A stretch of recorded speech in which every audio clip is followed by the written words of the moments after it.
Welcome back to another one of your flip lectures. Today we're going to talk about the end of the Revolution as well as another major turning point in this war. And like we talked about, this war is happening all over the American colonies, from kind of the far northern states like upstate New York near Canada, all the way down to the southern states, Virginia, Georgia, and the Carolinas. And so today we're going to talk about the war in the South. And in the early part of the Southern Campaign, the British Army predictably won a series of very decisive victories at places like Savannah, Georgia, Charlestown, and Camden in South Carolina, and it looked like the war in the South would be easily won by the British. And to kind of give you a sense of kind of the map, this is where the war in the South is going to take place, mostly kind of in Georgia and the Carolinas. And this is where the British are going to make their first of their mistakes. The British and Loyalist armies are going to attempt to kind of subdue the Carolinas with kind of military force. However, the large British presence is going to motivate local militias to form and to fight actively against the British Army. And so the British are then going to turn their kind of gaze towards the people living in the Appalachian Mountains in the South as well. But the locals in the Appalachian Mountains, fearing kind of British attempts to control them, organize a militia and are actually going to win a very decisive battle at a place called Kings Mountain. And again, if we kind of take a look at the map, we can see kind of where this is all happening. Where, as the further the British forces get away from the bigger cities, the more difficult time they're going to have dealing with this Continental Army.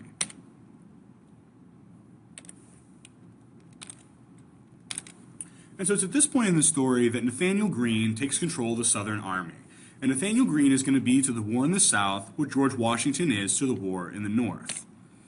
And Nathaniel Greene is going to come up with a two-part strategy for victory against the superior British forces.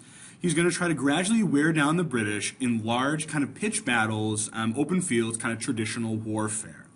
But on top of that, he commissioned the militias to wage a guerrilla war against the British in order to lower British morale and make sure that the war would not end decisively in British favor.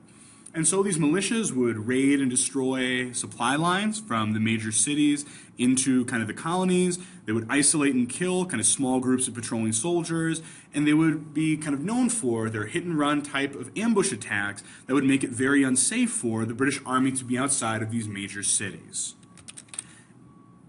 And one of the people who's going to carry out this guerrilla war, probably the most famous, is Francis Marion, also known as the Swamp Fox. And he was legendary in his ability to kind of carry out this type of guerrilla warfare against the British. Later on, he was kind of idealized in the movie The Patriot, and Mel Gibson played a character kind of inspired by Francis Marion. And so Greene and the militia are very successful because they prevent the British from controlling anything in the South outside of the large cities. The further out into the country the British Army would go, the more vulnerable they would be to these type of attacks. And so British General Cornwallis, who's the guy pictured here, is going to have to decide to abandon the Carolinas and invade Virginia, believing that this war against the militias just simply would not be won. And remember, he's under tremendous pressure to try to end the war quickly. And so here's why Cornwallis is going to invade Virginia, making ultimately the final mistake that will lose the British the war. The first reason is simple. The French are coming, and there's a need to try to win the war decisively before the French Army and Navy arrive. The French are sending supplies, soldiers, ships, and once they arrive in the Americas, the balance of power is going to shift significantly. The second reason is that in order to try to cut off the Continental Army from their supplies, they would have to take Virginia.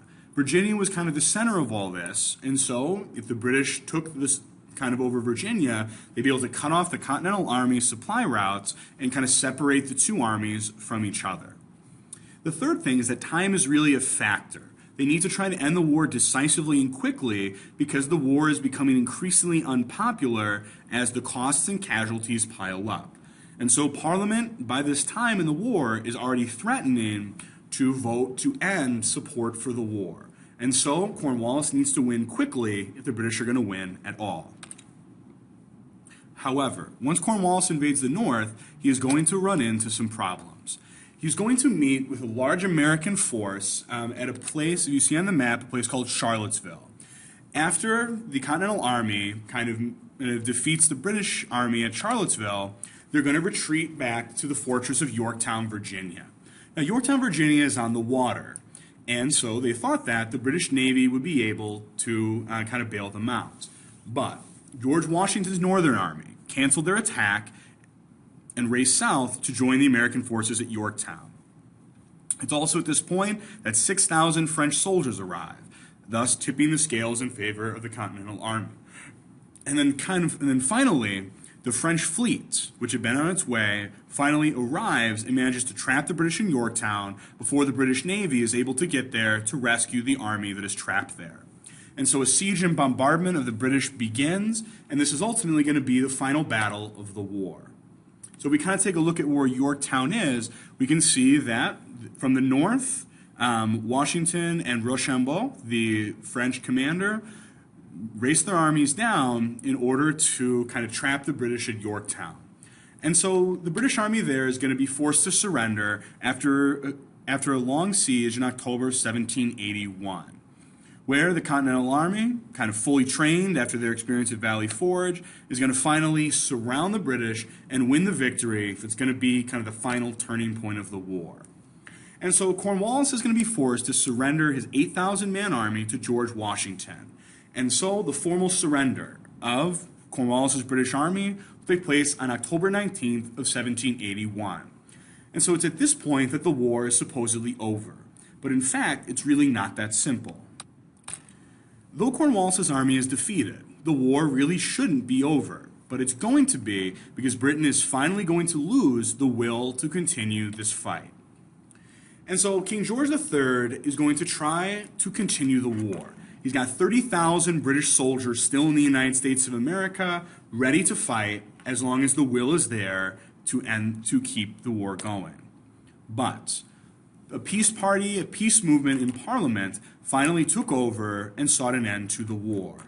And so they first voted to cut off funding. The Prime Minister, Lord North, is going to resign in disgrace.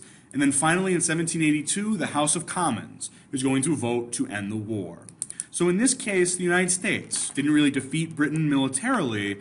Britain simply decided that it was no longer worth it to continue fighting the colonies in this Revolutionary War.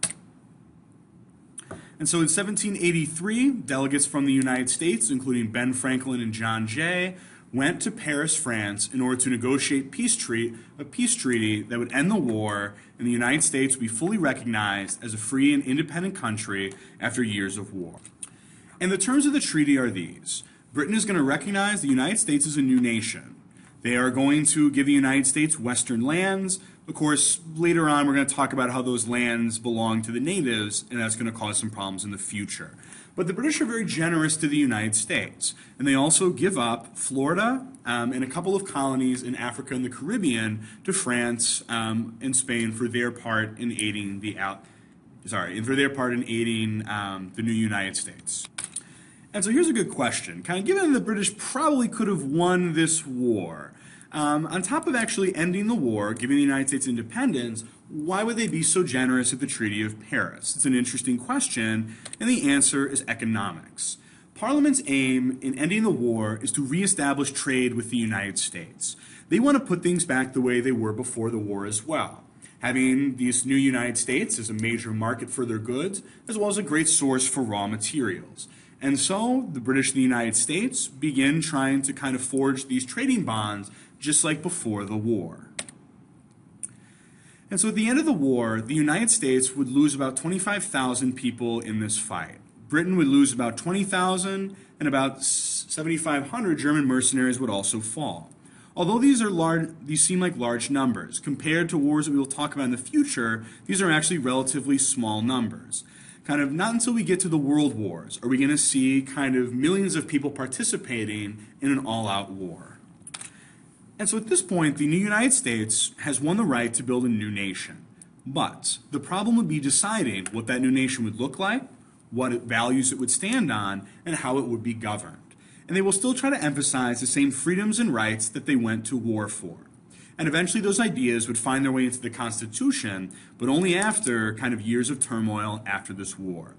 Ideas like due process of law, religious, economic, and political liberty, self-rule, individual rights, and this idea of equality would all eventually kind of enter into American history. And so the United States of America is born, and we celebrate this day on the 4th of July in 1776. But the problem is that at this point, they're going to have to figure out what to do. And the first government of the United States is going to face a lot of difficulty. And the United States, at this point, are still very far from united. And each of those individual colonies would turn into individual states, and they're going to try to stay independent of each other until some major problems are going to occur. And also those founding principles are going to be put to the test, as the United States was founded with the institution of slavery. And that U.S. expansion westward is going to cause conflict with American Indians as well as Mexico in the future. Women and slaves are not included in the all men are created equal. And not all Americans in these states are going to have the right to vote yet. And so, they have won the right to set up a new nation. But that new nation would go through rigorous debate and argument to become the country that we live in today.